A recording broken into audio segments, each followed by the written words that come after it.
OPS காவி வேட்டியில் பேரவைக்கு திமுக அரசுக்கும் twist. இந்த மாதிரி தினம் தினம் வெளியாகக்கூடிய அரசியல் சார்ந்த உண்மை தகவல்களை நீங்கள் தெரிஞ்சுக்கணும்னு நினச்சிங்கன்னா நம்ம சேனலை சப்ஸ்கிரைப் பண்ணி பெல் ஐக்கானை கிளிக் பண்ணி வச்சுக்கோங்க. ஓபிஎஸ் பாஜகவில் இணைந்தால் என்ன நடக்கும், அந்த விளைவுகள் என்ன, ஓபிஎஸ் காவி வேட்டியில் பேரவைக்கு வந்தால் திமுக அரசு பார்த்தீங்கன்னா என்ன ட்விஸ்ட் வச்சுருக்கிறாங்க, அந்த மாதிரி எல்லா தகவல்களும் இந்த வீடியோவில் நம்ம பார்க்கலாம். நம்ம சேனலை மட்டும் சப்ஸ்கிரைப் பண்ணி பெல் ஐக்கானை கிளிக் பண்ணி வச்சுக்கோங்க. பரபரப்பான அரசியல் சூழல்களுக்கு இடையே நேற்று சிறப்பு சட்டமன்ற கூட்டம் நடைபெற்றது. ஆளுநரால் ஒப்புதல் அளிக்கப்படாத மசோதாக்கள் தொடர்பாக தனி தீர்மானங்களும் அவையில் நிறைவேற்றப்பட்டன.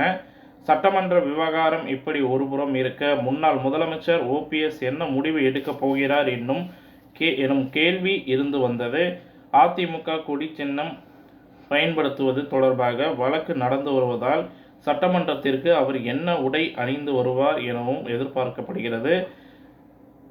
இந்நிலையில் நேற்று சட்டமன்றத்திற்கு காரில் வந்திறங்கிய ஓபிஎஸ் வெள்ளை சட்டை அணிந்து வந்திருந்தார். ஆனால் ஒரு ட்விஸ்ட் இருந்ததுங்க. வழக்கமான வெள்ளை வேட்டிக்கு பதிலாக காவி நிற வேட்டி அணிந்து வந்திருந்தார். கட்சி கொடி தொடர்பாக வழக்கு நடந்து வருவதால் சிக்கலை தவிர்க்கும் விதமாக அவர் காவி உடையில் வந்தாரா அல்லது வேறு ஏதேனும் காரணமாக இருக்குமா அப்படின்னு சொல்லி பலரும் விவாதிக்க தொடங்கியிருக்கிறாங்க.